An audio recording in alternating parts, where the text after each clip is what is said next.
ఇది కదా ఆఫర్ అంటే ఇప్పుడు ఎంత కొంటే అంత ఫ్రీ. విఆర్ఆ fine silver jewellery Jubilee Hills check post Hyderabad.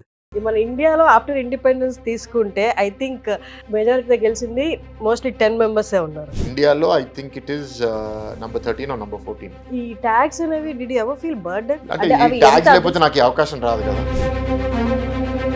You are born with a golden spoon లా ఉంటుంది. Was it roller coaster or it's a golden spoon kind of? రెండు అననండి, డెఫినెట్ గా నాకేం పెద్ద రోలర్ కోస్టర్ అండ్ తాతగారు ఉన్నప్పుడు సీట్ల విషయంలో కానీ దాన ధర్మాల విషయంలో కానీ అప్పుడు ఉన్నందుకు ఇప్పుడు కనిపించట్లేదని బయట టాక్. నేను ఎగ్జాక్ట్ గా ఆయనలాగే ఉండాలి, లేకపోతే ఆయన చేసినవి అన్ని నేను చేయాలని నాకు లేదు. You are the president of Gitam, మీ దగ్గర వేల కోట్లు ఉన్నాయి అంటారు. Movable and immovable assets.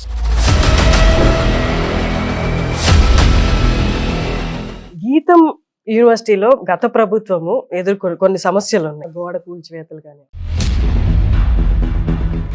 Situations government కి మా దగ్గర ఇదంతా ప్రభుత్వాలు వాళ్ళ గుర్తింపు చాటుకోవడానికి ఇలా పెయింట్ల కోసం, వీటిల కోసం, పేర్ల కోసం, గుర్తులు మార్చడం కోసం ఇంత ఖర్చు పెడుతున్నప్పుడు what do you feel? It's criminal waste of money. గత ప్రభుత్వం ఫెయిల్యూర్ అయింది ఈ ఎలక్షన్స్ లో. పర్వర్టెడ్, అహంకారము, మూర్ఖత్వము అండ్ ఎంటైర్ సిస్టమ్ డ్యామేజ్ అయిపోయింది. రిషికొండ ప్యాలెస్ దాన్ని ఏం చేస్తారు? దాన్ని ఏమైనా చేయగలరా? నేను కూడా ఆలోచిస్తున్నా ఏం చేయాలని. వీళ్ళు అదే 500 కోట్లు పెట్టి ఒక 15 బెడ్రూమ్ కూడా లేని ప్యాలెస్ కట్టుకున్నారు. నాకైతే ఒపీనియన్ ప్రకారం ఎంత ఖర్చు అయి ఉండొచ్చు దాని మీద? అంటే నేను ఎవరో తెలిసిన వాళ్ళకి కాంట్రాక్ట్ ఇచ్చి వాళ్ళు దాంట్లో కూటమిలో కూడా కొంత విభేదాలు స్టార్ట్ అయ్యాయి. కుటుంబంలోనే ప్రతి విషయం మీద అందరూ ఒక మాట మీద ఉండరు, అలానే కుటుంబం విడిపోతుందని. What is your opinion on Pavan Kalyan? ఇది వెరీ వార్మ్ అండి.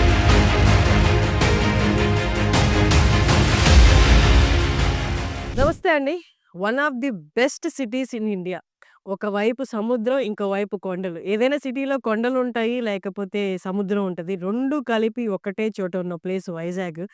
ఇలాంటి ఒక ప్లేస్లో జాబ్ వచ్చినా, లేకపోతే ఇక్కడ ఇంజనీరింగ్ చేయడానికి వచ్చినా చాలా హ్యాపీగా ఫీల్ అవుతారు. ఆ 4 ఏళ్ళు ఎలా గడిచిపోయాయో కూడా తెలియదు అంటారు. అలాంటి beautiful peace and calm city. ఇప్పుడు నేను వచ్చేసాను ఇక్కడ ఇంటర్వ్యూ చేయడానికి. మీ అందరికి పరిచయమే ఎంపీ భరత్ గారు. ఎంపీ భరత్ గారు అంటే గీతం యూనివర్సిటీ అంటే ఎంపీ భరత్ గారు. ఎందుకంటే వారి తాతగారు స్థాపించారు, ఇప్పుడు వారే చూసుకుంటున్నారు. ఆయన ఎంపీగా పదవి చేపట్టిన తర్వాత వైజాగ్ ఇంకా ఎలాంటి మార్పులు వస్తుంది, ఎలాంటి డెవలప్మెంట్ ఇక్కడ చేపట్టబోతున్నారు, అది కూడా మనం వారిని అడిగి తెలుసుకుందాము. అండ్ ఇంకొకటి, వారు గెలిచిన విధానం కూడా మెజారిటీ 4,90,000 మెజారిటీతో గెలిచారనమాట. మన ఇండియాలోనే అంత భారీ మెజారిటీ గెలిచిన 10 మంది లిస్ట్ తీసుకుంటే 10 మందిలో ఖచ్చితంగా భరత్ గారు ఉంటారు. పదవి చేపట్టిన తర్వాత ఎలా ఉంది, వైజాగ్ ఇంకా ఎంత అభివృద్ధి చెందబోతుందని వారిని అడిగి తెలుసుకుందాం. మీరు కూడా రండి నాతో పాటు.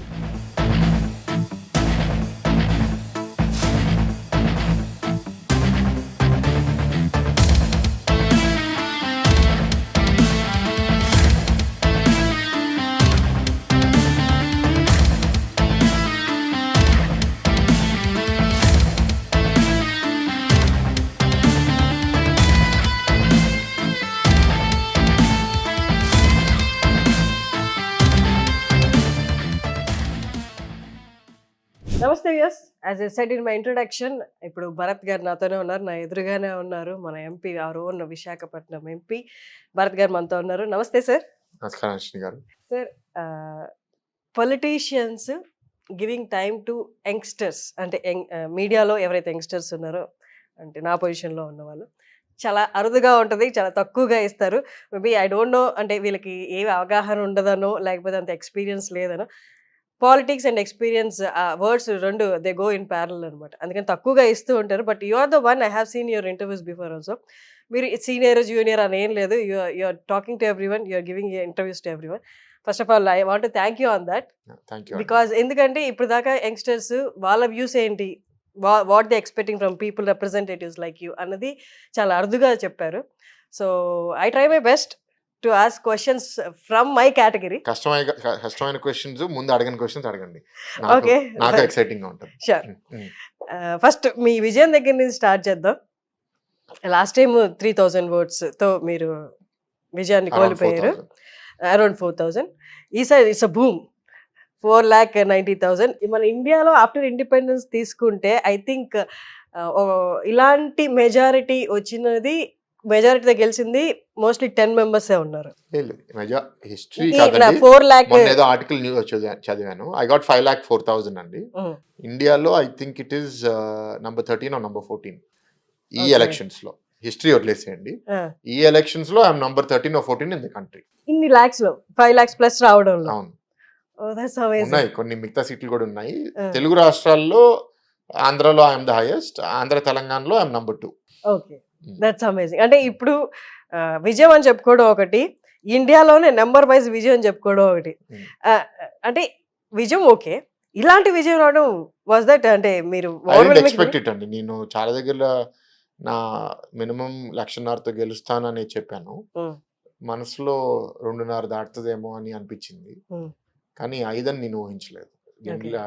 సో డెఫినెట్ గా పార్టీ మీద, కూటమి మీద ఉన్న గుడ్ విల్ నా మీద కొంత ఉంది, కానీ చాలా క్రెడిట్ ఆపోజిషన్ కూడా ఇవ్వాలి. అప్పుడు వైఎస్ఆర్సీపీ చేసిన పరిపాలన వల్ల కూడా వాళ్ళ మీద ఉన్న విరక్తితో కూడా ఓట్లు బాగా పెరిగినాయి అని నేను నమ్ముతున్నాను. గీతం, భరత్ గారు ఈ 2 పేర్లు కూడా ప్యారల్ గా వెళ్తూ ఉంటాయి. బట్ మెజారిటీ ఓట్స్ గీతంని కన్సిడర్ చేసుకొని, లేకపోతే మీ తాతగారిని కన్సిడర్ చేసుకొని, లేకపోతే మీ అమ్మగారి తాతగారిని కన్సిడర్ ఇవన్నీ మిక్స్ అయ్యి వచ్చాయని అనుకుంటున్నాను. ఐ డోంట్ నో అండి, నాకు అసలు తెలియదు అది. బట్ జనరల్గా నాకు చూసింది ఏంటంటే, ఎంట్రీ రావడానికి, గుర్తింపు రావడానికి పలానా అని తెలవడం ఇట్స్ యూస్ఫుల్. ఎంట్రీ వచ్చి ఒకసారి పోటీ చేసి లేకపోతే పబ్లిక్ లైఫ్లో కంటిన్యూ అయిన తర్వాత ఎక్కువ వరకు సమాజం సెల్ఫిష్ అయిపోయింది. ఏంటంటే ఈయన వస్తే నాకేంటి బెనిఫిట్, కొందరు ఏంటి ఈయన వస్తే బహుశా సిటీకి మంచిది, రాష్ట్రానికి మంచిది కొందరు ఆలోచించవచ్చు, కొందరు నా నియోజకవర్గానికి మంచిదని ఆలోచించవచ్చు, కొందరు నాకు మంచిదని ఆలోచించవచ్చు. So all of these factors are there. ఫ్యూచర్కి తిను ఒక ప్రొడక్టివ్ లీడర్ అవుతాడా లేదా అని ఆలోచించవచ్చు. సో లెగసీ, ఈ కనెక్షన్ ఆ కనెక్షన్ అనేది గుర్తింపు వరకు బాగుంటుంది, వాళ్ళ మీద ఉన్న అభిమానంతో కొందరు వేస్తారు. But that is not alone enough for victory. Did you ever feel ఈ ట్యాగ్స్ అనేవి, did you ever feel burden? అంటే ఈ ట్యాగ్స్ లేకపోతే నాకు ఈ అవకాశం రాదు కదా. నాకు ఈ ట్యాగ్స్ లేకపోతే 29కి పోటీ చేసేవాడిని కాదు, 34కి ఎంపీ అయ్యేవాడిని కాదు. సో ఈ ట్యాగ్స్ నాకు చాలా హెల్ప్ చేసినాయి. కానీ ఈ ట్యాగ్తో నేను ఎట్లా బిహేవ్ చేస్తాను, ఈ ప్లాట్ఫామ్ని ఎట్లా యూజ్ చేస్తాను అనేది that is the question mark. ఇప్పుడు దాకా మీ జర్నీ అంతా సమ్మరైజ్ చేయాలి ఇప్పటి వరకు అంటే, ఇప్పటి నుంచి ఇంకా వేరు, ఇప్పుడు దాకా సమ్మరైజ్ చేయాలి, ఈ పాస్ట్ ఎలక్ట్ చేసి ఇప్పుడు మీరు పదవి తీసుకున్న దగ్గర నుంచి ఇప్పుడు దాకా కూడా సమ్మరైజ్ చేయాలి అంటే, was that a roller coaster or అంటే నార్మల్ బయట నుంచి చూసే జనానికి you're born with a golden spoon లా ఉంటుంది, was it a roller coaster or it's a golden spoon kind of? రెండు అననండి, డెఫినెట్గా నాకేం పెద్ద రోలర్ కోస్టర్ అంత లోస్ నాకు లైఫ్లో ఏమీ లేవు. ఛాలెంజెస్ ప్రతి ఒక్కరికి వస్తాయి, నాకు వచ్చినాయి. ఐ వుడ్ సే దట్ నేను నా జర్నీతో చాలా హ్యాపీగా ఉన్నాను. I feel very blessed that నాకు ఇట్లా అవకాశాలు వచ్చినాయి అని. అండ్ నేను నన్ను ఎట్లా క్వశ్చన్ చేసుకుంటానంటే, ఈ అవకాశాలని నువ్వు వదులుకుంటున్నావా, దుర్వినియోగం చేస్తున్నావా, సద్వినియోగం చేసుకుంటున్నావా? And I want to make good use of it. అంటే నేను చాలా మందికి ఈ అవకాశం ఉండొచ్చు, అంటే చాలా మంది అంటే సమాజంలో చాలా మందికి కాదు, నాలాగా ఇంకో 10, 20, 30, 50 మంది ఉండొచ్చు. బట్ వాళ్ళందరూ దీన్ని ఏ ఉద్దేశంతో ఈ ఫీల్డ్లో ఎంటర్ అవుతారు, మంచి ఉద్దేశంతో ఎంటర్ అయిన తర్వాత ఆ ఉద్దేశానికి నిలబడి ఉంటారా అండ్ పోరాడతారా? This is a question mark. చాలా మంది అది చేయట్లేదని నా నమ్మకం. ఎందుకంటే వ్యవస్థ అట్లాంటిది. చాలా మంది వ్యవస్థని మనం మార్చలేము, మనమే మారిపోదాము అని చాలా మంది అడ్జస్ట్ అయిపోతారు. నాకు అడ్జస్ట్ అవడం ఇష్టం లేదు. మీ దగ్గరికి వచ్చి సహాయం అడిగేవాళ్ళు, మాకు సమస్యలు తీర్చమని చెప్పేవాళ్ళు, పొద్దున్న లేస్తే అదే యాజ్ ఎ రిప్రజెంటేటివ్గా మీరు చూడాల్సింది కూడా. మీకు యాజ్ అన్ ఇన్స్టిట్యూషనలిస్ట్ కూడా, మీరు ఎడ్యుకేషనిస్ట్ కూడా కాబట్టి, మీ దగ్గరికి వచ్చి ఒక సమస్య చెప్పినప్పుడు విచ్ ఈజ్ అంటే ఒక అంటే ఎడ్యుకేషన్ సంబంధించిన సమస్య ఏదైనా వచ్చి, ఫర్ ఎగ్జాంపుల్ గీతంలో సీటే అనుకోండి, అప్పుడు ఎంపీ గారు ముందు ఫస్ట్ బయటకు వస్తారా, లేకపోతే గీతం ప్రెసిడెంట్? ఇట్స్ బ్యాలెన్స్ అండి. కొంచెం నేను కూడా లౌక్యం నేర్చుకోవాలి. బహుశా 6 ఏళ్ళ క్రితం మొహమ్మద్ కుదరదని చెప్పేసేవాడినేమో. లాస్ట్ 6 years ఇంప్రూవ్ అవుతూ వచ్చాను. ఇప్పుడు కుదరకపోయినా ట్రై చేస్తానని చెప్తాను.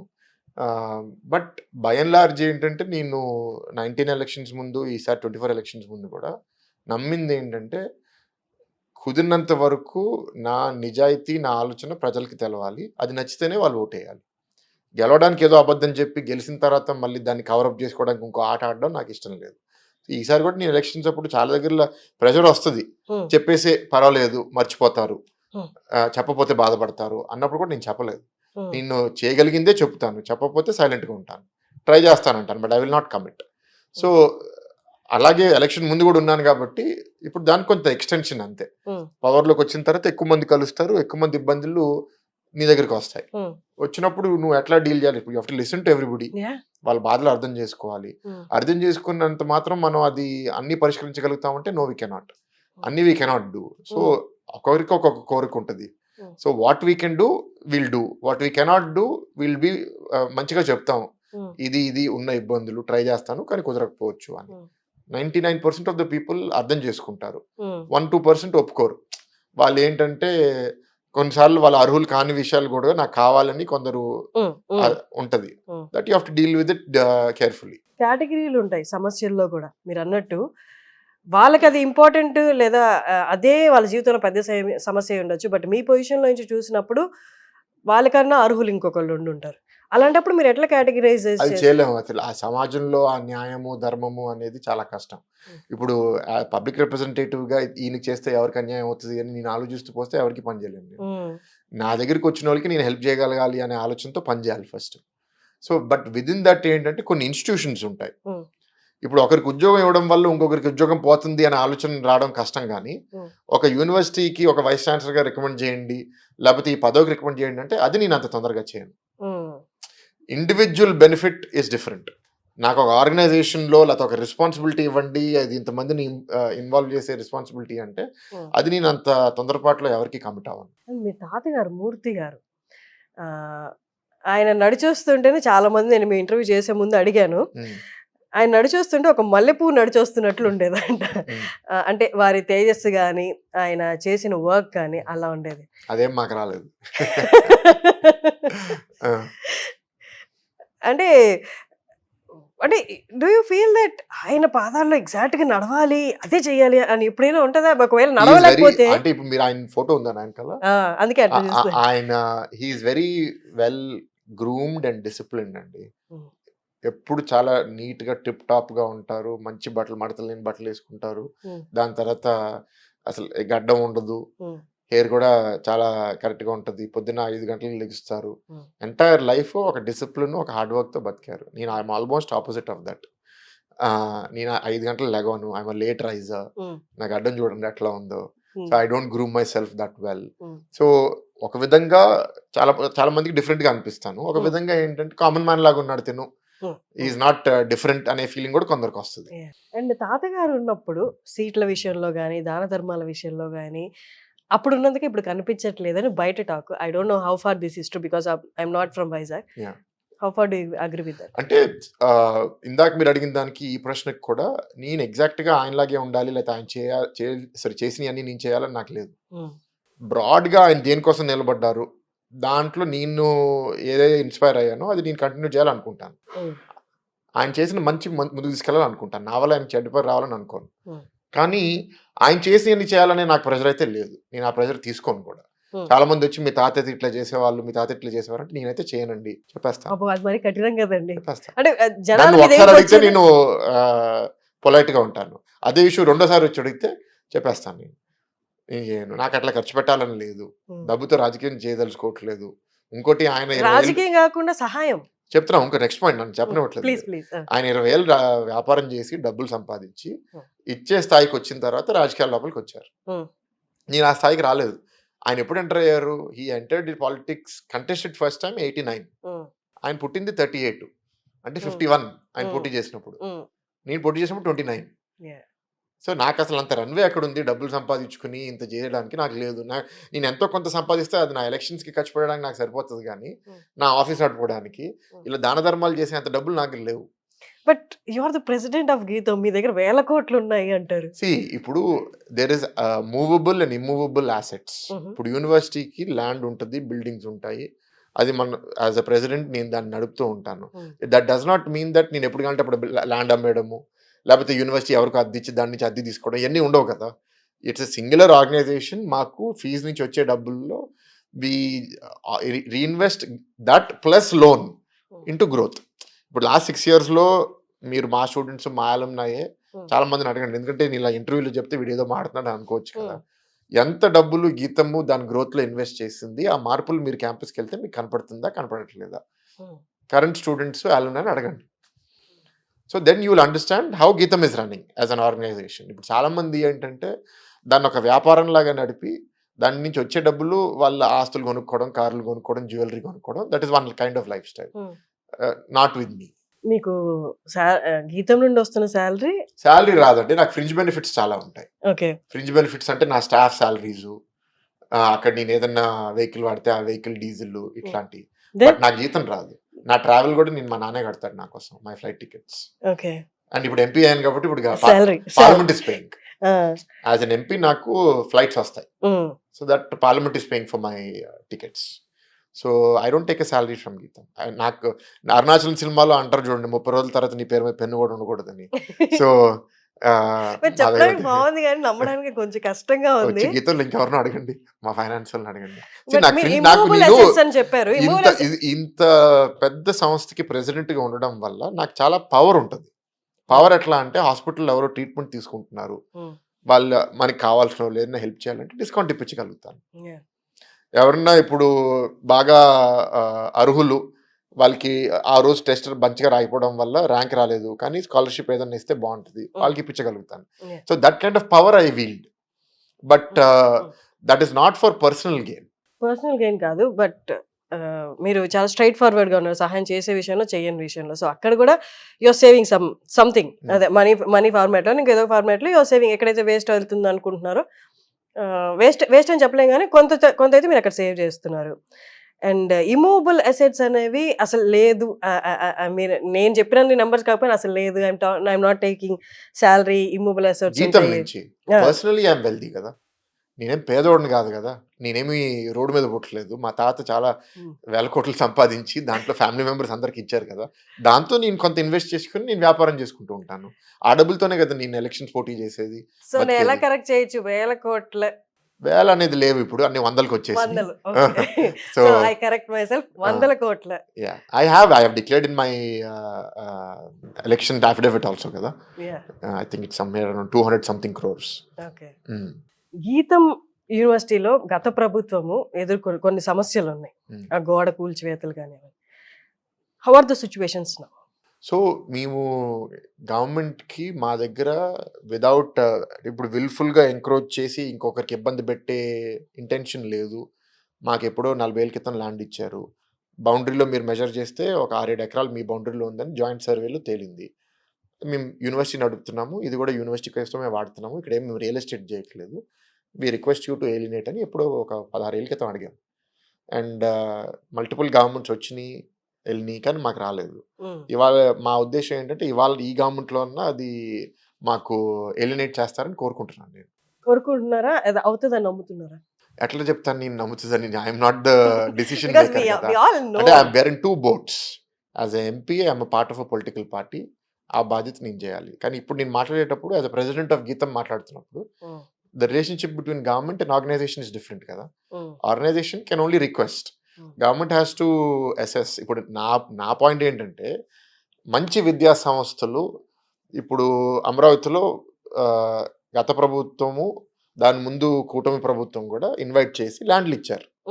మీరు వచ్చి ఇక్కడ ఎస్టాబ్లిష్ చేయండి క్యాంపస్ని, ఎస్ఆర్ఎం అని, విఐటి అని. వాళ్ళందరికీ నాకు తెలీదు 50 లక్షలు, 20 లక్షలు, 70 లక్షలు ఎంతో some rate they have given 100 acres, 150 acres and those universities are doing well now. ఒక్కొక్క యూనివర్సిటీలో 10,000, 12,000 మంది స్టూడెంట్స్ ఉన్నారు. మరి ఆ యూనివర్సిటీకి వచ్చి 50 లక్షలకి వాళ్ళకి 200 ఎకరాలు, 150 ఎకరాలు ఇచ్చినప్పుడు నేను అడిగిన ఒక 20-30 ఎకరాలు ఇవ్వడానికి ఇబ్బంది ఏంటి? దట్ ఈస్ మై నేనేమి నాకు స్పెషల్ ట్రీట్మెంట్ ఇవ్వమని నేను అడగట్లేదు కదా. నన్ను అదే కోణంతో చూడండి, నన్ను వేరేగా చూడొద్దు. నాలో క్వాలిటీ లేదు అంటే మీరు అసెస్ చేయండి, నా దగ్గర ఏం బాగాలేదో అది ప్రశ్నించండి. నేను జీతాలు సరిగ్గా ఇవ్వట్లేదా, మా పిల్లలకి ఉద్యోగాలు రావట్లేదా, మా క్యాంపస్ ఇంత ఇన్ఫ్రాస్ట్రక్చర్ లేదా, ఇన్ని అసెస్ చేస్తే everybody will know that GITAM is good. గత ప్రభుత్వంలో one of the capital Vizag announce చేసినప్పుడు హౌ డిడ్ యూ ఫీల్? ఇప్పుడు తెలుసు, మనందరికి తెలిసిందే Amaravati is going to be one and only. Stand is always been the same కదండి. What First- was your feel then? అప్పట్లో వాళ్ళు ఒకవేళ నిర్మాణం గేమ్ వాళ్ళు ఆడేది గేమ్ అని అనిపించింది, ఫూలిష్ అనిపించింది నాకైతే. Hmm. వాళ్ళు కోట్ చేసిన ఎగ్జాంపుల్ తర్వాత నేను వెళ్ళి ఒకసారి సౌత్ ఆఫ్రికా వీడియో కూడా చూశాను. వాళ్ళ ప్రెసిడెంట్ పార్లమెంట్లోనూ ఎక్కడో వాళ్ళ హౌస్లో చెప్తున్నాడు, ఈ 3 క్యాపిటల్ని మెయింటైన్ చేయలేక చేస్తున్నాము, ఒకటే ఉంచండి అని. అది ఫెయిల్డ్ మోడల్ తీసుకుని వీళ్ళు ఇక్కడ ఇంప్లిమెంట్ చేస్తారంటే ఇంకా వీళ్ళకి ఎంత తెలివి ఉందని నాకు నవ్వొచ్చింది. బట్ So- మనం అలా అనుకున్నా, బట్ అప్పుడు వాళ్ళ ప్రభుత్వంలో ఉన్నప్పుడు, ప్రభుత్వం వాళ్ళగా ఉన్నప్పుడు ఒకవేళ వాళ్ళు ఇంప్లిమెంట్ చేసుంటే అసలు వైజాగ్ ఎలా ఉండుండేది? అది ఐ కాంట్ కామెంట్ అండి. బట్ బేసిక్గా కనెక్షన్ ఏంటంటే క్యాపిటల్ అయితే డెవలప్మెంట్ అవుతుంది, క్వాలిటీ ఆఫ్ లైఫ్ ఇంప్రూవ్ అవుతుంది అని ఒక ఎక్స్పెక్టేషన్. సో కొందరు సెక్షన్ ఎవరైతే వైజాగ్ రిలాక్స్డ్గా ఉంటుంది అని ఎంజాయ్ చేసేవాళ్ళు, అమ్మో అది వస్తే ఇది వేరే అయిపోతుంది, పాడైపోతుంది అనేది ఒక రకమైన భయం. కొందరికి ఏంటి, క్యాపిటల్ అయితే భూమి రేట్లు పెరుగుతాయి, రియల్ ఎస్టేట్ బాగా చేయొచ్చు అని కొందరు రియల్ ఎస్టేట్ వాళ్ళు హ్యాపీగా ఉండొచ్చు. పెరిగాయి కదా ఆ టైంలో. దేర్ ఆర్ డిఫరెంట్ స్పెక్యులేషన్ లో కొందరు దాని మీద సమ్ బెనిఫిట్ అయి ఉండొచ్చు. బట్ ఐ వాజ్ నాట్, అది నమ్మలేదు అసలు ఫస్ట్, అసలు వాళ్ళు చేస్తారు అని. అది ఒక గేమ్ లాగా అనిపించింది నాకైతే. దాంట్లో నాకు అసలు నిజాయితీ అనిపించలేదు. నేను ఆ రోజు కూడా ప్రశ్న ఇచ్చాను, మీకు అమరావతి క్యాపిటల్ చేయాలని మీకు ఇష్టం లేదు, నిజాయితీగా చెప్పొచ్చు కదా మీకు ఇష్టం లేదు అని. మేము వైజాగ్నే క్యాపిటల్ చేస్తాం చెప్పండి, good or bad people will decide. మీరు ఎందుకు ఈ గేమ్ ఆడారు? కర్నూలు అని, అమరావతి అని, దీనికి ఒక పరిపాలన రాజధాని అని, ఒకటి లెజిస్లేటివ్ క్యాపిటల్, ఎందుకు ఇదంతా? That is cheating the people. And people have showed that in the elections, that మీరు ఇదంతా ఫేక్ ప్రేమ అని voters have very clearly shown the results. But ఇవాళ రెస్పాన్సిబిలిటీ ఏంటి అంటే, అమరావతి రాజధాని అయిపోతుంది కాబట్టి విశాఖపట్నంని వదిలేస్తారా, మర్చిపోతారా అనేది అపోహ ఎవరిలో ఉండకూడదు. See, today if you see major IT announcements అంతా వైజాగ్కే వస్తున్నాయి. అలాగైతే హైదరాబాద్ డెవలప్ అయిందో, అది టీసీఎస్ అవనివ్వండి, ఇన్ఫోసిస్ అవనివ్వండి, అవన్నీ ఇప్పుడు వైజాగ్లోనే ఉన్నాయి. టీసీఎస్ మినిమం 10,000 జాబ్స్ ఎందుకు కమిట్ అయింది? అది ఇంకెక్కడైనా చేయొచ్చు కదా. నిజంగా అమరావతికి తీసుకెళ్ళిపోతే అమరావతికి చెప్పేవాళ్ళు కదా, వైజాగ్ అని ఎందుకు చెప్పారు? సో యాజ్ అ స్ట్రాటజీ ఇవాళ ప్రభుత్వము గతంలో కూడా ఇప్పుడు కూడా ఒక్కొక్క ఏరియా ఒక్కొక్క హబ్గా డిసైడ్ చేసి చేస్తున్నారు. విశాఖపట్నం ఏంటంటే IT hub, pharma, biotech, steel plant, these are the major activities in this area. అవన్నీ ప్రోత్సహిస్తాం. ఇన్ జనరల్ నార్మల్గా ప్రభుత్వాలు మారినప్పుడు ఏదైతే అంటే వి ఫీల్ నాట్ రిక్వైర్డ్, ఈ పెయింటింగ్స్ మార్చేయడము, వాళ్ళ గుర్తులు పెట్టుకోవడము, వాళ్ళ పేర్లు మార్చేయడము, వీటికి అయ్యే ఖర్చు కోట్లలో ఉండడము, దిస్ ఆల్ అంటే యాజ్ ఎన్ సిటిజన్ గా, లేకపోతే we don't require that, we want our problems to be solved. ఇదంతా ప్రభుత్వాలు వాళ్ళ గుర్తింపు చాటుకోవడానికి ఇలా పెయింట్ల కోసం, వీటిల కోసం, పేర్ల కోసం, గుర్తులు మార్చడం కోసం ఇంత ఖర్చు పెడుతున్నప్పుడు what do you feel? It's criminal waste of money అండి. ఐ థింక్ గవర్నమెంట్ బిల్డింగ్స్ అన్నిటి మీద వైఎస్ఆర్సీపీ పార్టీ కలర్స్ చేసి కోర్టుకి వెళ్ళిన తర్వాత అది కోర్టు తప్పు, తిరిగి పెయింట్ చేయండి అని చెప్పారు. అదంతా చేయాలి అంటే painting and unpainting or painting with new colour, I think it is more than 1,000 crores. ఎక్కడి నుంచి వస్తాయి డబ్బులు? ప్రజల డబ్బుల నుంచి ఎందుకు రావాలి? అది తప్పు చేసింది వైఎస్ఆర్సీపీ పార్టీ, వాళ్ళ జేబు నుంచి తీసుకోవాలి ఆ డబ్బులు. వాళ్ళ అహంకార పూరిత రాజకీయంతో వాళ్ళు ఇట్లాంటి తప్పు చేస్తే పీపుల్ ట్యాక్సెస్ నుంచి ఎందుకు తీసుకోవాలి? అది ఐ డోంట్ యాక్సెప్ట్. అది ఈ గవర్నమెంట్ యాక్చువల్లీ ఇప్పుడు అది ఇన్వెస్టిగేట్ చేసి వాళ్ళ మీద అసలు కంపెనీ మీద యాక్షన్ తీసుకోవాలి, పార్టీ మీద యాక్షన్ తీసుకోవాలి. అండ్ జనరల్గా ఏ పొలిటికల్ పార్టీ అయినా సరే నా ఎజెండా, నా రంగులు ప్రజల లోపలికి వెళ్ళాలని ఎవరికైనా కోరిక ఉంటుంది, దాన్ని మనం తప్పడానికి లేదు. మీరు ఒక కొత్త ప్రోగ్రామ్ స్టార్ట్ చేస్తున్నారు, లేకపోతే కొత్త బిల్డింగ్ చేపిస్తున్నారు, దాంట్లో మీరు ఏదైనా ఇన్ఫ్లుయెన్స్ చేయగలుగుతారు within the ambit of the law, చేసుకోండి, no problem. You cannot violate the rule కదా. గవర్నమెంట్ బిల్డింగ్ కి మీరు పొలిటికల్ పార్టీ రంగులు వేయకూడదు కదా, మీ ఫ్లాగ్ కలర్ వేయకూడదు కదా. మీకు బ్లూ అనే రంగు ఇష్టం, బ్లూ రంగు వేసుకోండి, ఎవరు కాదనట్లేదు. ఎగ్జాక్ట్ గా మీ ఫ్లాగ్ ప్యాటర్న్ మీరు వేసేస్తే అది కనపడేవాడు ప్రతి ఒక్కరికి కూడా విరక్తి వస్తుంది, ఏంటిది అని. అంతకుముందు టీడీపీలో ఎల్లో కలర్స్ ఉన్నాయి. That's what I'm trying to say. మీకు దానికే మీకు ఎగ్జాంపుల్ ఇచ్చా. మీకు బ్లూ అనే కలర్ ఇష్టం, బిల్డింగ్ బ్లూ వేసుకోండి. గ్రీన్ అనే కలర్ ఇష్టం, గ్రీన్ వేసుకోండి. Not the 3 colours. Don't make it look like the flag. Telugu Desam party మాకు పసుపు అంటే దట్ ఇస్ వెరీ ఒక శుభ పరిణామం. ఏ కార్యక్రమం అయినా సరే పసుపుతో స్టార్ట్ చేస్తే మంచిదనే నమ్మకం. సో పసుపు పుట్టి తెలుగుదేశం పార్టీ సొంతం కాదు కదా, ఈ సమాజాన్ని. So we have a positive sentiment with that colour. So ఏదైనా ఇప్పుడు అన్నా క్యాంటీన్, సో అది చూస్తే అన్నగారు గుర్తొస్తారు. Any scheme is named after some revolutionary or inspirational figure. అది అన్నగారి మీద పెట్టారు. అంటే ఇలాంటి ఒక మేజర్ డెసిషన్స్ తీసుకునేప్పుడు అంటే ఆ కమిటీలో అక్కడ ఏమైనా డిస్కషన్స్ జరిగితే ప్రజలు దీనిలో అలాంటి హర్షిస్తారా, దే ఫీల్ వేస్ట్ అని? That's what your Tron. ఇప్పుడు మీరు కొత్తగా ఒక బిల్డింగ్ కడుతున్నారు, దానికి ఏదో ఒక పెయింట్ వేయాలి. వైట్ వేసినా అదే ఖర్చు, బ్లూ వేసినా అదే ఖర్చు, ఎల్లో వేసినా అదే ఖర్చు. నువ్వు పవర్లో ఉన్నావు, నువ్వు డిసైడ్ చేసుకో, నీకు ఏ కావాలంటే తీసుకో. నువ్వు రూల్ని వైలేట్ చేసి దాన్ని మళ్ళీ కొత్త కలర్తో పెయింట్ వేసే పరిస్థితి కోర్టు మీకు శిక్ష వేస్తే అది డబ్బు వేస్ట్. ఓకే. కొత్త బిల్డింగ్ కట్టినప్పుడు పెయింట్ అనేది ఎవడన్నా వేయాలి, దట్ ఈస్ నాట్ వేస్ట్ కదా. ఓకే. అండ్ డిమాలిషన్స్ అనేది దట్స్ డిఫరెంట్. ఇప్పుడు డిమాలిషన్స్ వాస్తవంగా ఎవరన్నా ఇల్లీగల్గా కడితే డిమాలిషన్ చేయాలి. కానీ డిమాలిషన్ ఎట్లా చేయాలి? ఇవాళ 70 ఏళ్ళ నుంచి తప్పులు జరుగుతున్నాయి. సడన్గా వచ్చేసి నాకు కొందరు నచ్చలేదు కాబట్టి ఉట్టి వాళ్ళ కొందరే ఎరగొడతాను, మిగతా వాళ్ళకి నేను చూడను అంటే అది తప్పు కదా. మీరు ఒక ప్రణాళికబద్ధంగా పోవాలి, అందరికీ చేయాలి, ఎంతమందికి చేయగలగాలో డిసైడ్ చేయాలి. ఇప్పుడు 50 స్క్వేర్ యార్డ్స్ కన్నా తక్కువ ప్లాటు పేదోడు తెలియక కట్టుకున్నాడు, వాళ్ళకి ఏదో ఒక సింపథెటిక్ వ్యూ తీసుకోవాలి, that is a different issue. 500 square yards కన్నా ఎక్కువ కావాలని తెలిసి కబ్జా చేసి అక్కడ వ్యాపారం చేసేవాడిని you don't need to have any sympathy towards that person. So అది మీరు తీసుకుని అట్లా చేసిన వాళ్ళు అందరినీ 500 స్క్వేర్ యార్డ్స్ కన్నా ఎక్కువ ఇల్లీగల్గా కట్టడం అందరూ ఎరగొట్టేసండి. భయం వస్తుంది ఫస్ట్ సమాజంలో తప్పు చేయకూడదని. ఏదో రోజు ఆగాలి కదా, లేకపోతే రోజు కబ్జా చేసుకుంటూ పోతే ఇది ఎట్లా న్యాయం? మంచిగా బతికే వాళ్ళకి మనం ఏం న్యాయం చేస్తున్నాము? What message are we giving to society? So we cannot overnight change anything and we have to recognise that society అక్కడ ఉంది. ఫస్ట్ ఫార్మోస్ట్ ఏంటంటే కొత్తగా ఇల్లీగల్ కన్స్ట్రక్షన్స్ జరగనివ్వకూడదు. దానికి గవర్నమెంట్ ప్రభుత్వ అధికారులు కూడా బాధ్యులే, వాళ్ళు కూడా దీంట్లో కుమ్మక్ అవుతారు. ఈ న్యూస్ పేపర్స్ కూడా దాంట్లో కుమ్మక్ అవుతారు, మీడియా ఏజెన్సీస్ ఇదంతా పెద్ద నెక్సెస్. గత ప్రభుత్వం ఫెయిల్యూర్ అయింది ఈ ఎలక్షన్స్ లో. అక్కడ మేజర్ పాయింట్ ఒకటి అబ్జర్వ్ చేసింది ఏంటి అంటే, వాళ్ళకి ప్రజలకి గ్రాస్ రూట్ లెవెల్లో సమస్యలను వాళ్ళు అడ్రస్ చేశారు, డబ్బులు ఇచ్చారు, అంటే వాళ్ళ వేలో అడ్రస్ చేసి డబ్బులు ఇవ్వడం అంతా జరిగింది. But the same time aggressive nature అనేది ఒక సర్టన్ పాయింట్ తర్వాత జనాలు యాక్సెప్ట్ చేయలేదు. అది ఏ విధంగా అయినా చంద్రబాబు నాయుడు గారి విషయంలో అయినా, లేకపోతే పబ్లిక్గా అడ్రస్సింగ్ అనేది ఒక స్థాయికి మించి మాట్లాడడం అనేది, ఈ బోత్ ఆస్పెక్ట్స్ క్లియర్ కట్గా ముందుకు వచ్చి ఒక దాంట్లో కొంత ప్రైజింగ్ వచ్చినా వాళ్ళు దాని నుంచి ఓట్లు పడతాయి అనుకున్నా పడలేదు. అండ్ ఇంకొకటి ఒక 6-7 మంత్స్ బాగానే ఉన్న తర్వాత నుండి క్లియర్ కట్ జనాల నుండి వ్యతిరేకత కనిపించింది. వి వోంట్ యాక్సెప్ట్ దట్, అంటే ఈ కైండ్ ఆఫ్ అగ్రెసివ్ నేచర్ అనేది. Aggressive is very under statement అండి. ఇది పర్వర్టెడ్, అది పర్వర్టెడ్, అహంకారము, మూర్ఖత్వము. ఆ భాష అసలు చాలా రాజకీయాన్ని దిగజారే పరిస్థితికి తీసుకొచ్చారు వాళ్ళు. అండ్ ఎంటైర్ సిస్టమ్ డ్యామేజ్ అయిపోయింది. ఇప్పుడు ఏంటంటే ముళ్ళని ముళ్ళుతోనే తీయాలి, వాళ్ళని వ్యతిరేకంగా మాట్లాడే వాళ్ళు కూడా అట్లాగే కొందరు మాట్లాడతారు, సిస్టమ్ పాడైపోతుంది. సో ఇప్పుడు సపోజ్ తెలుగుదేశం వాళ్ళు తిరిగి మాట్లాడుకోలేదు అనుకోండి, కొంతమంది ఎమోషనల్గా ఉన్న వాళ్ళు తను నేను తిట్టాడు కొట్టాడు నువ్వేం అనట్లేదు, నువ్వు చేతగానోడివా.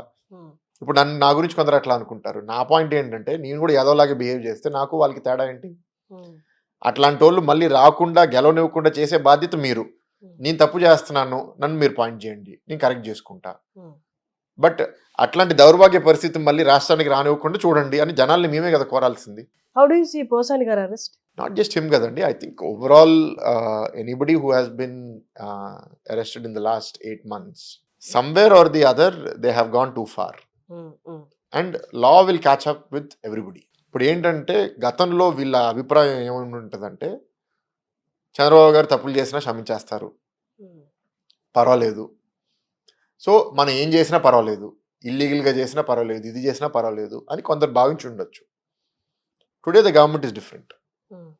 ఈ ప్రభుత్వంలో బాబు గారైనా, పవన్ కళ్యాణ్ గారైనా, లోకేష్ అన్న అయినా అందరూ they are of the same view that సమాజంలో మనము బిహేవియర్ని కరెక్ట్ చేయకపోతే, రోల్ మోడల్స్ని సెట్ చేయకపోతే we're going in the very wrong direction. What are we teaching to our children?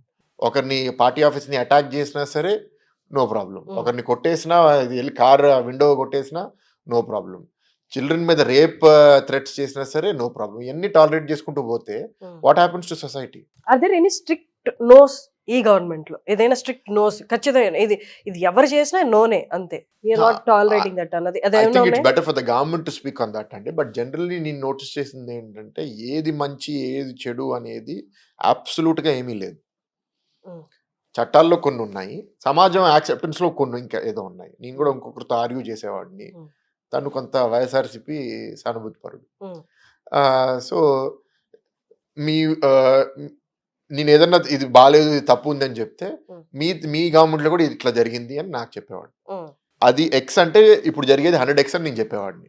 ఉమ్, అప్పుడు తను ఏమంటాడంటే ఎక్స్ అయినా 100x అయినా ఒకటే, తప్పే అంటాడు తను. ఉమ్, సో వాళ్ళు చేశారు వీళ్ళు చేశారు, దెర్ ఇస్ నో డిఫరెన్స్ అంటాడు. ఉమ్, సో నీతో ఇంకా నేను ఆర్గ్యూ చేయడం వేస్ట్. ఎక్స్కి 100xకి తేడా ఏంటో నేను నీకు చెప్పడం కాదు, let people decide. Um, um, there is a collective wisdom in society. సమాజం దీన్ని ఒప్పుకుంటుందా ఒప్పుకోదా? ఉమ్, మేము ఒక రాజకీయ పార్టీ ఒక రాజకీయ నాయకుడిగా మేము కమ్యూనికేట్ చేయాలి మీ ద్వారా, లేకపోతే స్పీచెస్లో మేము చెప్తాం ఉమ్, ఇది ఓకే ఇది నాట్ ఓకే అని మేము నమ్ముతున్నాము. ఉమ్, మీరు డిసైడ్ చేసుకోండి. ఉమ్, ఇప్పుడు ఇంత మెజారిటీ ఎప్పుడైనా వచ్చిందా? ఉమ్, వైజాగ్లో నేను చూశానండి, బహుశా ఇండిపెండెన్స్ నుంచి నేను లాస్ట్ 40-50 ఇయర్స్ చూశాను. Highest majority 1,30,000. ఉమ్, ఏ పార్టీ వచ్చినా. ఉమ్, నాకు 5 లక్షలు ఎందుకు ఇచ్చారు? కొంచెం వైఎస్ఆర్సీపీ ఇంట్రోస్పెక్షన్ చేసుకోవాలి. ఇంత అధ్వానంగా పాలన లేకపోతే నాకు ఇంత మెజారిటీ వచ్చేది కాదు. ఉమ్, వచ్చింది అంటే people have spoken that we do not accept this kind of governance, this kind of politics. ఇట్లా చేస్తే మీకు రిటర్న్ గిఫ్ట్ ఇట్లాగే ఉంటుంది. ఉమ్, సో మేము కూడా అది అర్థం చేసుకోవాలి. మేము అంటే యాజ్ ఎ కూటమి మా పార్టీలో ఉన్న వాళ్ళు ఎవరన్నా కొంచెం మానసికంగా ఒత్తిడి చెంది వాళ్ళు చేశారు కాబట్టి నేను చేయాలి అంటే నేను వాళ్ళకి చెప్తాను. ఉమ్, వాళ్ళు అట్లా బిహేవ్ చేశారు కాబట్టి వాళ్ళకి అట్లా ముట్టికాయ కొట్టారు జనాలు. ఉమ్. మనం కూడా వాళ్ళలాగే చేస్తే ఇంకా మనకు కూడా కొడతారు ముట్టికాయ. We cannot behave like them. కూటమిలో కూడా కొంత విభేదాలు స్టార్ట్ అయ్యాయి. పవన్ కళ్యాణ్ గారికి ఐడియాలజీస్ లో డిఫరెన్సెస్ వస్తున్నాయి ఎవరితో?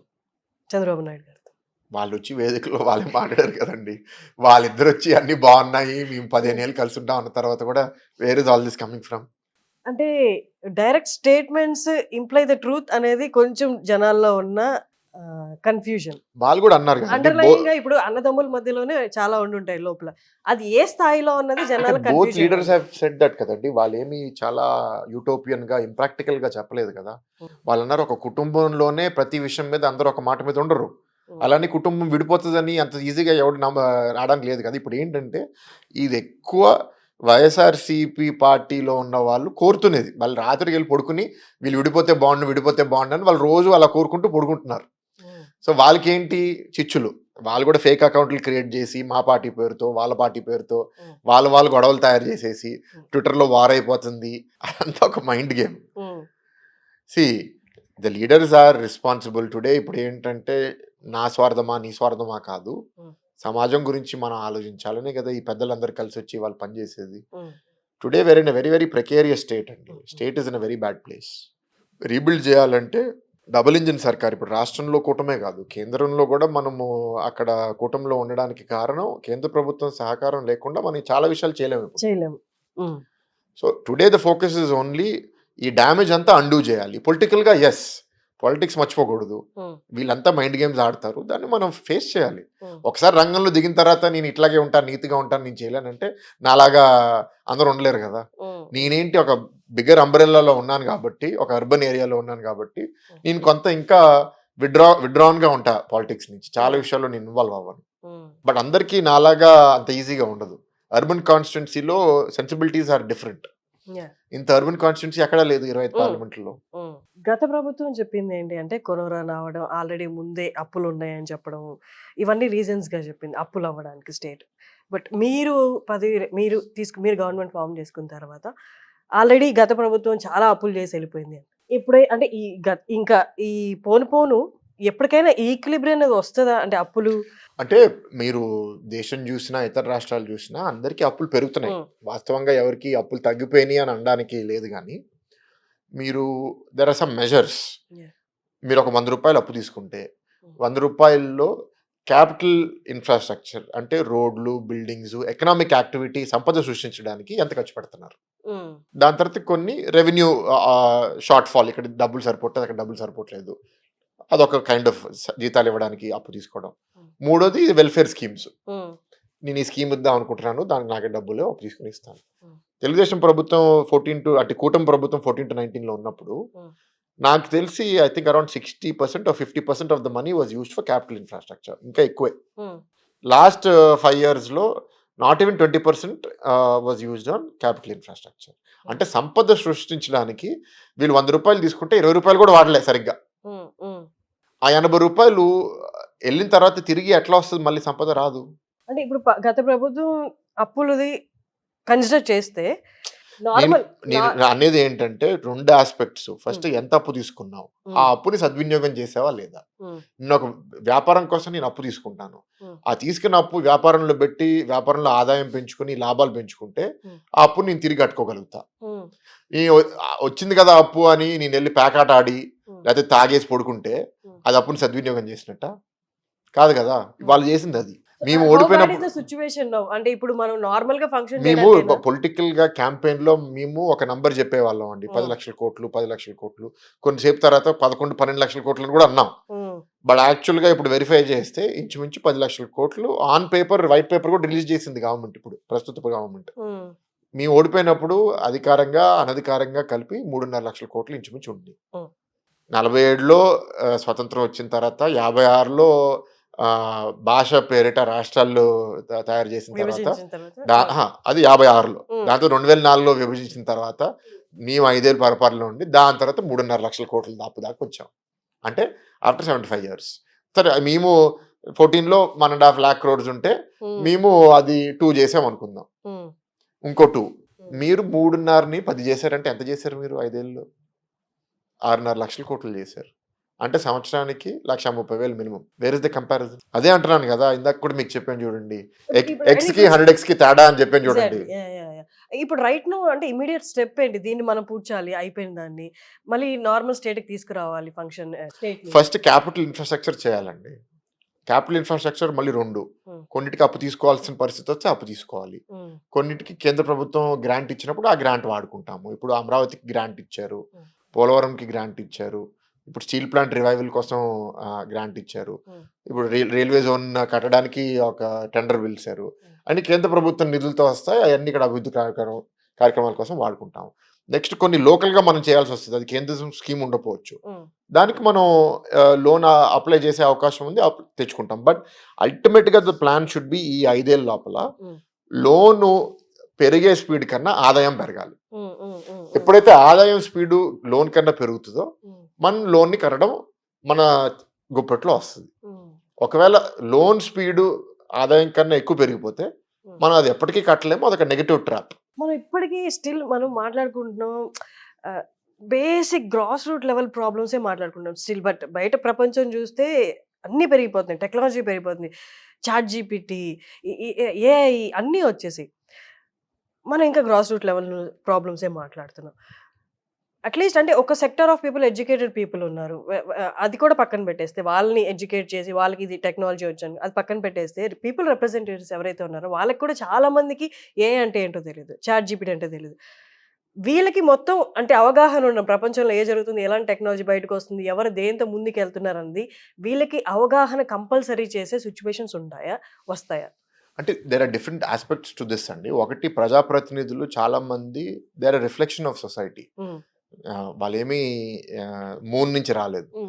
సో సొసైటీలో అదే అంటున్నా, సొసైటీలో ఎట్లా అయితే ఎస్ ఐ అగ్రీ, బట్ సొసైటీలో ఎట్లా అయితే అమ్మమ్మ తాతకి టెక్నాలజీ మీద అవగాహన అసలు ఉండదు, అమ్మ నాన్నకి కొంత ఉంటుంది, పిల్లలకి ఎక్కువ ఉంటుంది. ఇప్పుడు నేను కూడా ఆమె యంగ్స్టర్ ఇన్ పాలిటిక్స్, నా స్పీడ్ టెక్నాలజీ మీద సమ్ ఆఫ్ మై కాలీగ్స్ తో చూస్తే నేను ఎక్కువ ఉంటాను.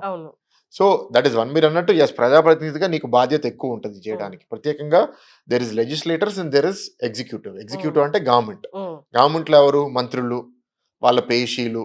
సో వాళ్ళందరూ ఏంటి, వాళ్ళ they have to operate on a certain system. Government ఎప్పుడు 14 to 19 అప్పుడు మనం ఈ ఫైల్ సిస్టమ్ తీసుకొచ్చాం, బహుశా first in the country.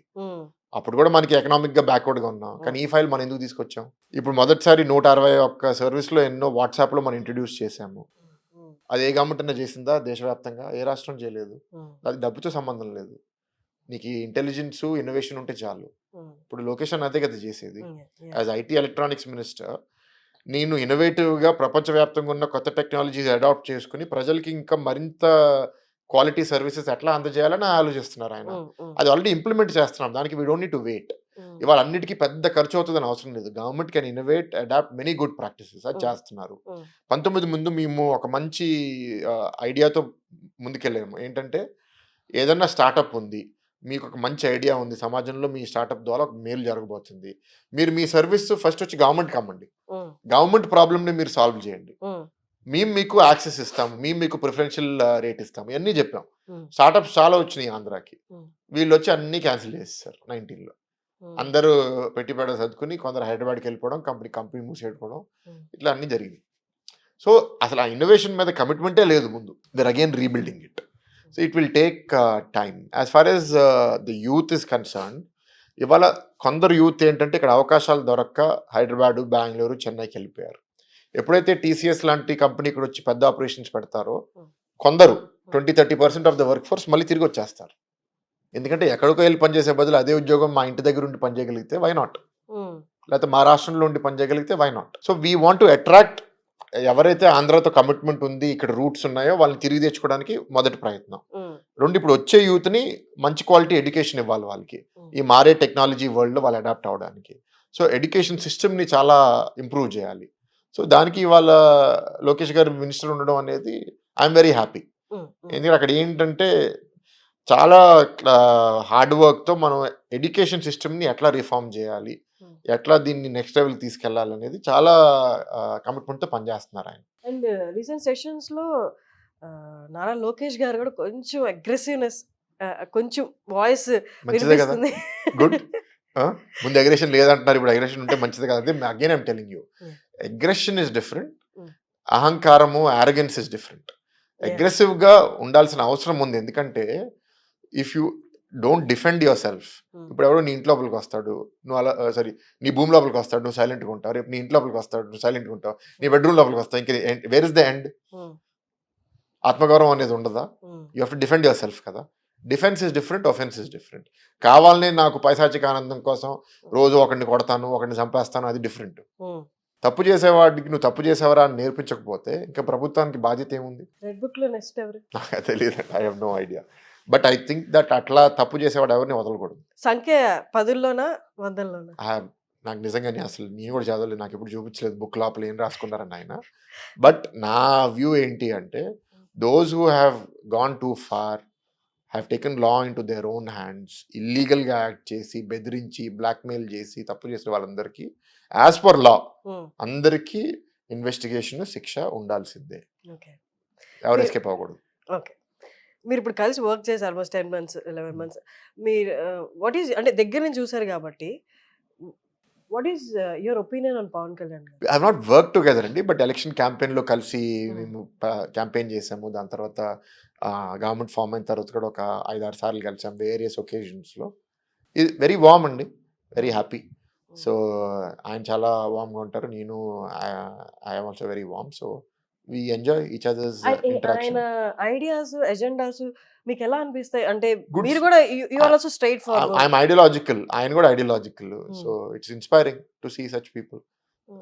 We have to continue కదా! ఇప్పుడు యాహ్! ఒకసారి యాహ్! సిస్టమ్‌లో ఎంటర్ అయిన తర్వాత హ్మ్. నాకేంటంటే ఐడియాలజికల్‌గా ఉన్నవాళ్ళు ఎట్లా చేస్తున్నారని దగ్గరగా అబ్జర్వ్ చేస్తూ ఉంటాం. హ్మ్. హ్మ్. ఇప్పుడు ఫర్ ఎగ్జాంపుల్ మొన్న కళ్యాణ్ గారు వచ్చినప్పుడు ఒక ఆఫీసర్ ఇన్ హిస్ డిపార్ట్మెంట్ హ్మ్. వెనకాలుంటే మాట్లాడుతున్నాను ఆయనతో. హ్మ్. ఏంటి మిమ్మల్ని ఎట్లా సెలెక్ట్ చేశారు మీ డిపార్ట్మెంట్ అని. ఆయన మమ్మల్ని నేనెళ్ళి ఆయన అడగలేదండి. ఆయనే కనుక్కున్నాడు నేను హ్మ్. మంచి ఆఫీసర్ అని. He invited hmm. To the to work in the పేషీ or something. Hmm. So, that is the sign of a good leader. Hmm. So, ఇప్పుడు మీరు బాస్ తీసుకోండి, పవన్ గారిని తీసుకోండి, లోకేష్ గారిని తీసుకోండి. You are defined by the quality of people that surround you. నీ చుట్టూ మంచి లీడర్స్, మంచి ఆఫీసర్స్, కేపబుల్ టీమ్ ఉంటే ఎక్కువ చేయగలుగుతాం మనం. సో, ఇప్పుడు అది మనం ఏంటి అంటే గవర్నమెంట్ నడపాలి. గవర్నమెంట్ నడపాలంటే సమాజంలో అన్ని రకాల మనుషులు ఉంటారు. అందరితో డీల్ చేయగలగాలి. క్రికెట్ టీమ్ లాగా హ్మ్. నీకు అన్ని రోల్ ప్లే చేసే ప్లేయర్స్ ఉండాలి. నీకు ఒకటే ప్లేయర్, ఒకటే రకమైన ప్లేయర్ ఉంటే కూడా మనం సక్సెస్ అవ్వం. మీరన్నట్లు అలాగే ప్రతి మనిషి డ్రివెన్ బై వన్ ఎమోషన్. ఒక ఎమోషన్స్ చాలా స్ట్రాంగ్‌గా ఉంటది. ఒక డామినేటింగ్ ఎమోషన్ ఉండొచ్చు హ్మ్. కానీ by and large successful leader అన్ని బ్యాలెన్స్ చేసుకుంటేనే ముందుకెళ్ళగలుగుతారు. ఉట్టి ఒక దాని మీద పెడితే లీడర్షిప్ అనేది కష్టం అవుతుంది. బికాస్ యాజ్ ఎ లీడర్ మీరు ఒక 10, 1000, 1,00,000 మందిని లీడ్ చేయాలంటే, హ్మ్. వాళ్ళు మిమ్మల్ని యాక్సెప్ట్ చేయాలి అంటే, వాళ్ళందరినీ మీరు క్యారీ చేయగలగాలి. ఒక 2 క్వెషన్స్‌కి మనం పాలిటిక్స్ అన్ని పక్కన పెట్టేద్దాము. హ్మ్. నార్మల్‌గా పర్సన్‌కి అంటే ఒక్కో దాని మీద విపరీతమైన ఇష్టం ఉంటది. ఫర్ ఎగ్జాంపుల్ కార్స్ కానివ్వండి, లేకపోతే ట్రావెలింగ్ అని. What is your thing? అది ఏమన్నా ఉంటే అది మీరు ఇప్పుడు చేయగలుగుతున్నారా? Are you are completely given up? చాలా విషయాలు ఇష్టం అండి. ఐ లైక్ ఫ్యామిలీతో హాలిడేకెళ్ళడం చాలా ఇష్టము. హ్మ్. అండ్ సినిమాలంటే ఇష్టము. మంచి ఫుడ్ అంటే ఇష్టము. కానీ there is a difference where ముందు వాటి కోసం కోరుకుంటూ ఎతికేవాడిని. హ్మ్. ఏ సినిమా చూద్దాము? ఏది తిందాము? ఒక 15 ఏళ్ల క్రితం లేకపోతే 10 ఏళ్ల క్రితం. హ్మ్. ఇప్పుడది చాలా తగ్గిపోయింది. హ్మ్. ఇప్పుడు నేను ముందు సంవత్సరానికి 100, 150 సినిమాలు చూస్తుంటే ఇప్పుడు I'm not even seeing 10, 12 movies in a year. హ్మ్. మేబీ 5, 6.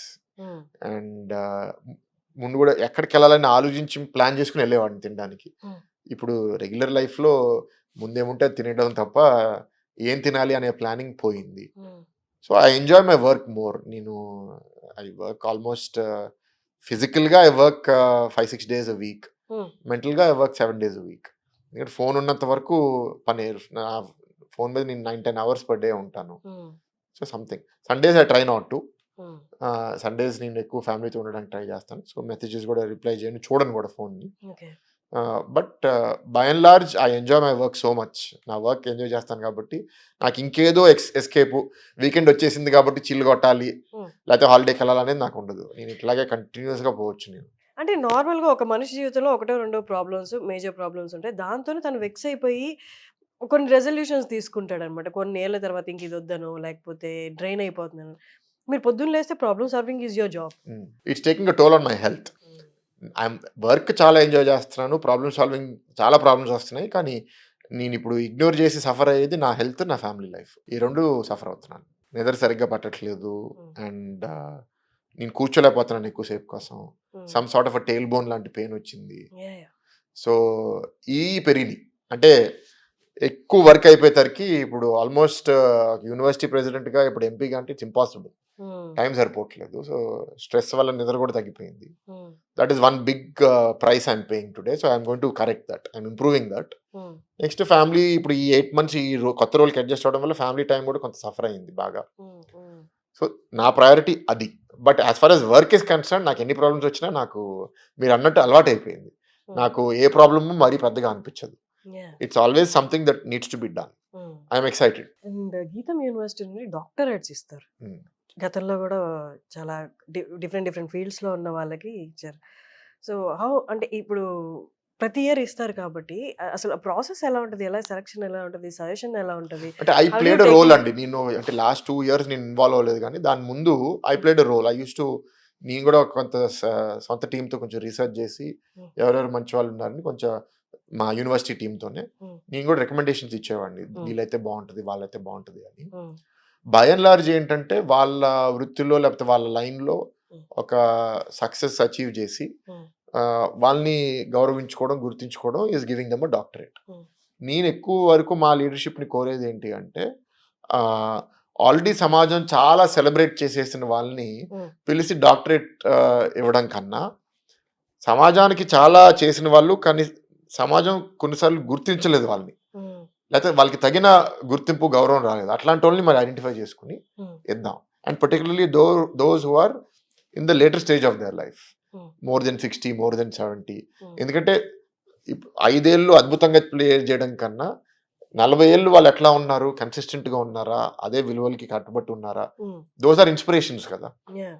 సో, అట్లాంటోళ్ళని ఐడెంటిఫై చేసి they may not be very well known in society. Certain hmm. Section may know them గానీ అందరికి తెలియకపోవచ్చు. అట్లాంటోళ్ళని గౌరవించుకోవాలనేది నా ఉద్దేశ్యం. అట్లా చేసాం. We did that for 3, 4 years. Okay.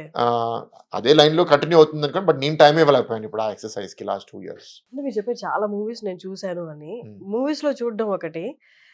Movie star కూతుర్ని పెళ్లి చేసుకోవడం ఒకటి. హ్మ్. అప్పుడు ఒక కైండ్ ఆఫ్ ఒపీనియన్ ఉండుంటది. హ్మ్.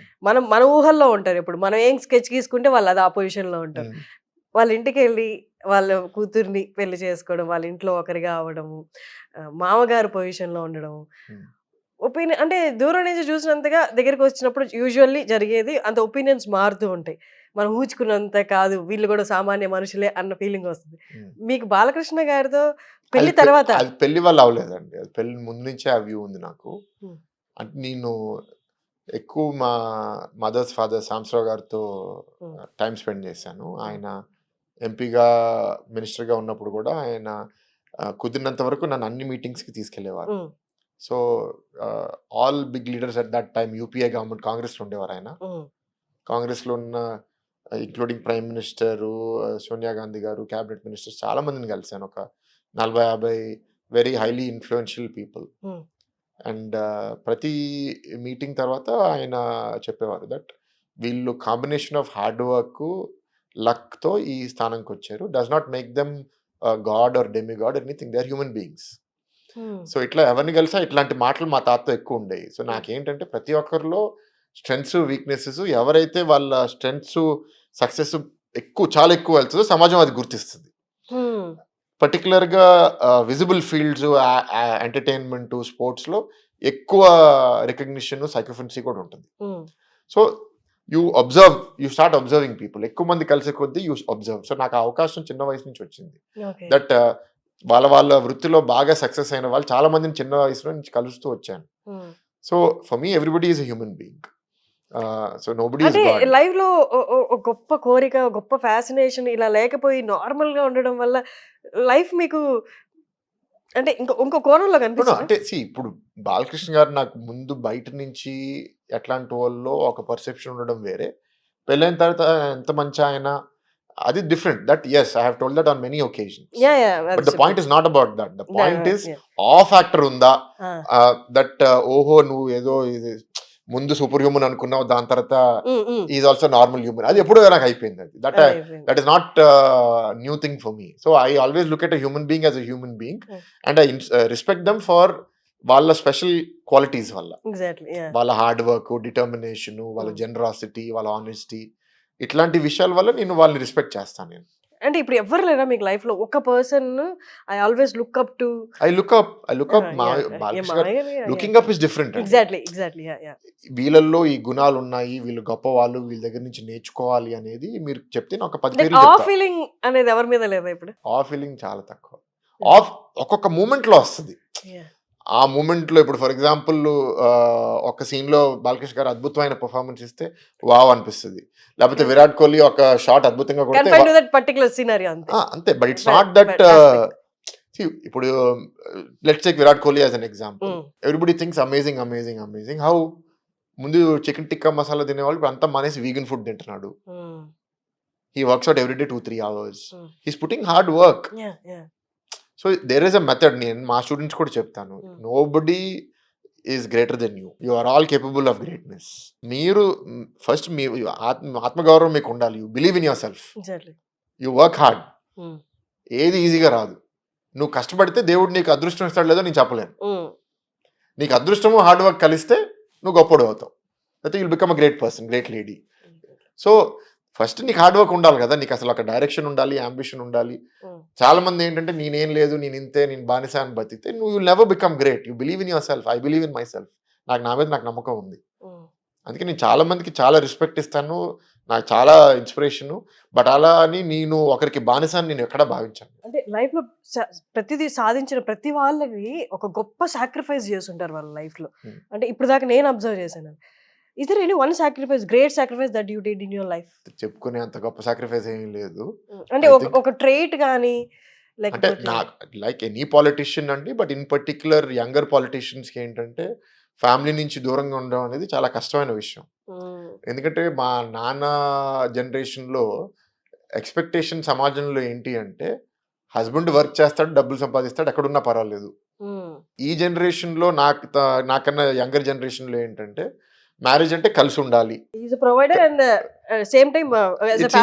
Marriage of equals. You do things together, there is a balance. అన్ని అందరూ చేయరు కానీ it is equality.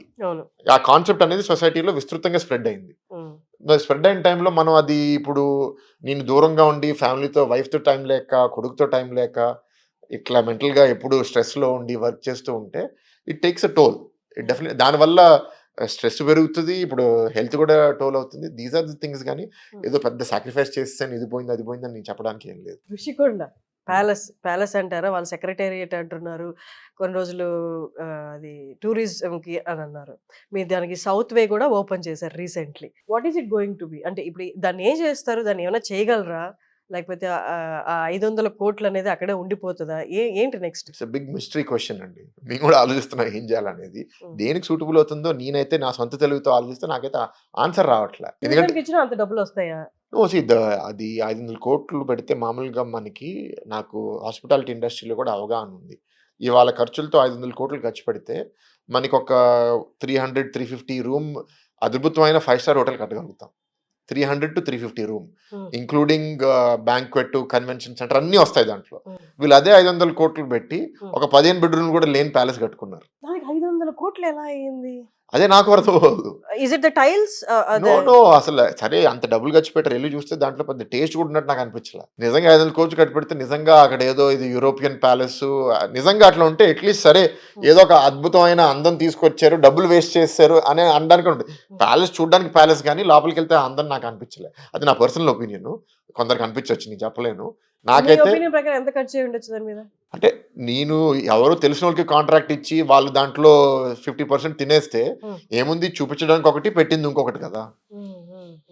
So I don't no. ఖర్చు నిజంగా ఆన్ పేపర్ అయితే 500 crores కదా. నిజంగా ఎంత ఖర్చు అయింది I don't no. Maybe 200, maybe 250, I don't no. దాంట్లో ఎంత తిన్నారు, ఎవరు తిన్నారు కూడా ఐ కాంట్, అది ప్రాపర్ ఆడిట్ అనాలిసిస్ చేయాల్సి వస్తుంది. But by and large I felt అది ఎఫిషియెంట్ లేదు, ఎస్థెటిక్ గా ప్లీజింగ్ లేదు, అసలు ఫ్యూచర్ లో దానికి ఏం వాడడానికి కూడా లేదు. సో దానికి ఏదో కొంత ఇన్నోవేషన్ చేయాలి, అందరితో ఇంకా డిస్కస్ చేసుకొని చేయాలి. But something if it can happen good. ఎందుకు అలా డబ్బులు వేస్ట్ అవుతూ అలా ఉండడం? మ్యాటర్ కోర్టులో కూడా ఉంది. So court also has to take a view. Thank you, great talking to అండి. Thank you so much for giving it. I know మీరు చాలా బిజీగా ఉంటారు, but still you spare some time for Suman TV. Thank you so much అండి. Thank you.